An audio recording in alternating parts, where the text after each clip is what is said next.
আওয়ামী লীগের নেতৃত্বে আসতে পারে নতুন মুখ, চলছে আলোচনা, পরিস্থিতি পর্যবেক্ষণ করছে দলের হাইকমান্ড, সহিংসতা এড়িয়ে গুছিয়ে রাজনীতির পরিকল্পনা।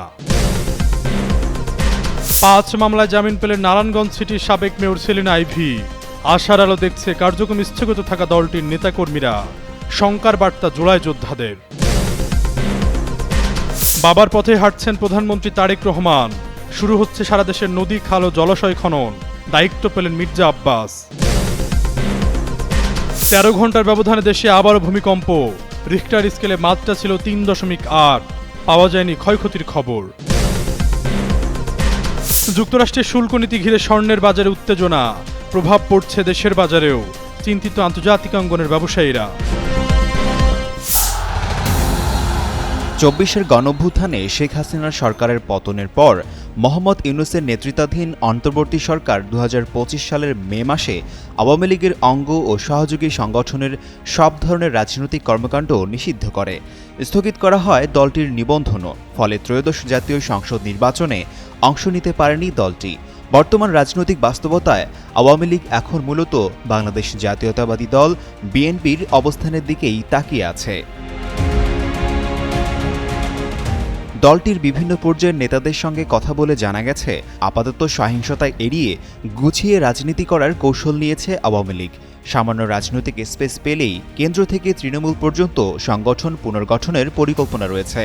অতীতে যাদের কারণে দলের ভাবমূর্তি ক্ষতিগ্রস্ত হয়েছে তাদের আর নেতৃত্বে না রাখার বিষয়ে নীতিগত ঐক্যমত্য তৈরি হয়েছে বলে দাবি সংশ্লিষ্টদের। পুরনো বিতর্কিত মুখ বাদ দিয়ে পরিচ্ছন্ন ভাবমূর্তি ও তরুণ নেতৃত্ব সামনে আনার চিন্তাভাবনা চলছে।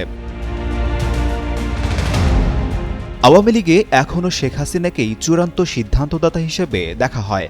তবে বর্তমান পরিস্থিতিতে বিকল্প নেতৃত্ব সামনে আনার প্রশ্নটি দলীয় হাইকমান্ডের আলোচনা রয়েছে। দলীয় সূত্র বলছে, শেখ পরিবারের হাতেই নেতৃত্ব থাকবে এমন একটি কাঠামো বহাল রাখার প্রবল ইচ্ছা রয়েছে। সেক্ষেত্রে শেখ হাসিনা পেছন থেকে দলের মূল চালিকা শক্তি হিসেবে কাজ করতে পারেন, আর সামনে আনা হতে পারে নতুন কোনো মুখ। আওয়ামী লীগের শীর্ষ নেতারা প্রকাশ্যে এখনও বলছেন, শেখ হাসিনার বিকল্প নেই। দলের সম্পাদক মণ্ডলীর এক সদস্য নাম প্রকাশ না করার শর্তে যুগান্তরকে বলেন, রাজনৈতিক সরকার ক্ষমতায় আসায় নেতাকর্মীদের মধ্যে স্বস্তি ফিরেছে। রাজনীতির অনুকূল পরিবেশ তৈরি হলে নতুন নেতৃত্ব নিয়ে ভাবা হবে। কেন্দ্র থেকে তৃণমূল পর্যন্ত পরিবর্তন আনার প্রস্তুতিও রয়েছে বলে জানান তিনি। দলের সভাপতির বিষয়ে প্রশ্ন করলে তিনি বলেন, আওয়ামী লীগে এখনও শেখ হাসিনার বিকল্প কেউ নেই। পরিস্থিতি বিবেচনায় তিনি সঠিক সময়ে সঠিক সিদ্ধান্ত নেবেন। আওয়ামী লীগের এক সাংগঠনিক সম্পাদক যুগান্তরকে জানান, শেখ হাসিনা ইতোমধ্যে দলীয় কার্যালয় খোলার নির্দেশ দিয়েছেন। অন্তর্বর্তী সরকার বিদায় নেওয়ার পর কিছুটা স্বস্তি ফিরে এসেছে বলেও দাবি করেন তিনি।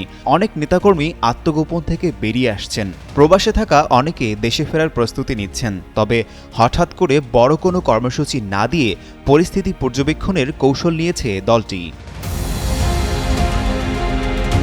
আওয়ামী লীগের একাধিক নেতা মনে করছেন, প্রধানমন্ত্রী ও বিএনপি চেয়ারম্যান তারেক রহমান গণতন্ত্র ও আইনের শাসন প্রতিষ্ঠার চেষ্টা করছেন। তার সাম্প্রতিক বক্তব্য ও পদক্ষেপকে তারা ইতিবাচক হিসেবে দেখছেন। ফলে দলের ওপর আরোপিত নিষেধাজ্ঞা শিগগিরই প্রত্যাহার হতে পারে এমন আশাও করছেন তারা। আশিকুর রহমান, যুগান্তর নিউজ। নারায়ণগঞ্জ সিটি কর্পোরেশনের সাবেক মেয়র সেলিনা হায়াত আইভীকে ৫ মামলায় জামিন দিয়েছেন হাইকোর্ট। বিচারপতি কে এম জাহিদ সরোয়ার ও বিচারপতি শেখ আবু তাহেরের হাইকোর্ট বেঞ্চ এই আদেশ দেন। ৫ মামলার মধ্যে ৪টি মামলায় গ্রেপ্তার দেখানো হয়েছে। সেগুলো হলো ফতুল্লা থানায় করা বাস চালক আবুল হোসেন মিজি হত্যা, আব্দুর রহমান হত্যা, মোহাম্মদ ইয়াসিন হত্যা এবং পারভেজ হত্যা মামলা। এছাড়া সরকারি কাজে বাধা ও হামলার অভিযোগে অপর মামলাটি হয়েছে সদর মডেল থানায়। আসামি পক্ষে ছিলেন সিনিয়র অ্যাডভোকেট সারাহ হোসেন ও মোতাহার হোসেন সাজু। এর আগে গত বছরের ৯ মে রাতে নারায়ণগঞ্জ শহরের দেওভোগ এলাকায় অবস্থিত চুনকাকুটির থেকে আইভীকে গ্রেপ্তার করা হয়। এরপর বিভিন্ন মামলায় তাকে গ্রেপ্তার দেখানো হয়। পরে তাকে হাইকোর্ট ৫ মামলায় জামিন দেন। এরপর আপিল বিভাগে তা স্থগিত হয়ে যায়। পরে গত ১৮ নভেম্বর তাকে আরও ৫ মামলায় গ্রেপ্তার দেখানো হয়। সারা দেশে নদী, খাল ও জলাশয় খনন কর্মসূচি বাস্তবায়নের লক্ষ্যে ৮ সদস্যের একটি সেল গঠন করেছে সরকার। ২৩ ফেব্রুয়ারি প্রধানমন্ত্রীর কার্যালয় থেকে জারি করা এক প্রজ্ঞাপনে তথ্য জানানো হয়েছে। সেলের কার্যক্রম সারা দেশে পরিচালিত হবে। সেলের সভাপতি করা হয়েছে প্রধানমন্ত্রীর উপদেষ্টা মির্জা আব্বাসকে।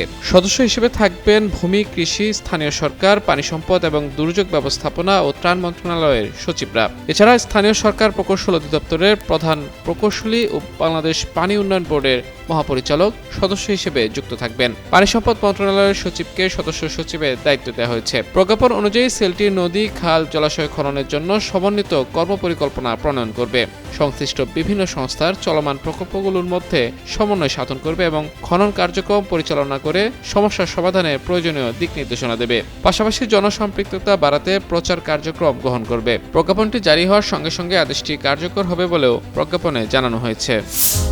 13 ঘন্টার ব্যবধানে আবারও ভূমিকম্প। দেশের বিভিন্ন এলাকায় মৃদু কম্পন অনুভূত হয়েছে। বৃহস্পতিবার দুপুর 12টা 4 মিনিট 5 সেকেন্ডে এই কম্পন অনুভূত হয়। তবে প্রাথমিক কোনো তথ্যে দেশের কোথাও বড় ধরনের ক্ষয়ক্ষতি বা প্রাণহানির খবর পাওয়া যায়নি। ইউরোপীয় ভূমধ্যসাগরীয় ভূমিকম্প কেন্দ্র ইএমএসসির ওয়েবসাইটের তথ্য অনুযায়ী রিখটার স্কেলে এই ভূমিকম্পের মাত্রা ছিল 3.7। এর উৎপত্তিস্থল ছিল ভারতের সিকিম রাজ্যে, যা বাংলাদেশের সীমান্তবর্তী অঞ্চলের খুব কাছেই অবস্থিত। বৃহস্পতিবার দুপুরের এই ভূমিকম্পটির অবস্থান ছিল 27.211 ডিগ্রি উত্তর অক্ষাংশ এবং 88.215 ডিগ্রি পূর্ব দ্রাঘিমাংশে। ভূপৃষ্ঠ থেকে এর গভীরতা ছিল মাত্র 10 কিলোমিটার। গভীরতা কম হওয়ায় কম্পনটি মৃদু হলেও অনেক জায়গায় স্পষ্টভাবে অনুভূত হয়েছে। এর আগে বুধবার রাত 10টা 55 মিনিটেও রাজধানী ঢাকাসহ দেশের বিভিন্ন স্থানে শক্তিশালী ভূমিকম্প অনুভূত হয়েছিল।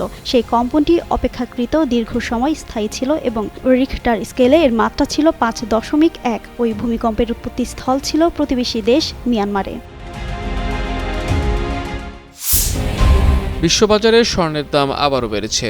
দুর্বল মার্কিন ডলার ও নিরাপদ বিনিয়োগের চাহিদা বৃদ্ধির প্রভাবে বৃহস্পতিবার আন্তর্জাতিক বাজারে স্বর্ণের দাম বৃদ্ধি পায়। বার্তা সংস্থা রয়টার্সের এক প্রতিবেদনে বলা হয়েছে, যুক্তরাষ্ট্রের শুল্ক নীতি নিয়ে অনিশ্চয়তা এবং যুক্তরাষ্ট্র ইরান আলোচনাকে ঘিরে উদ্বেগ বিনিয়োগকারীদের নিরাপদ সম্পদে ঝুঁকতে উৎসাহিত করছে। প্রতিবেদনে বলা হয়েছে, গ্রিনিচ মান সময় 6টা 39 পর্যন্ত স্পট গোল্ডের দাম 0.5% বেড়ে প্রতি আউন্স 5,195.99 ডলারে দাঁড়িয়েছে। এর আগে 24 ফেব্রুয়ারি 3 সপ্তাহেরও বেশি সময়ের মধ্যে সর্বোচ্চ পর্যায়ে পৌঁছায় স্বর্ণ।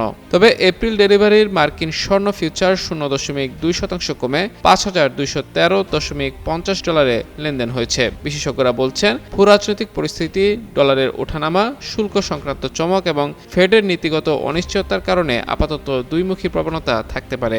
আন্তর্জাতিক বিভিন্ন সংবাদ মাধ্যম জানিয়েছে, স্বর্ণের তুলনায় রূপা ও অন্যান্য হোয়াইট মেটালের দর বৃদ্ধি আবারও গতি পেয়েছে। বছরের শেষে প্রতি আউন্স রূপার দাম $100 পৌঁছতে পারে বলে ধারণা করা হচ্ছে।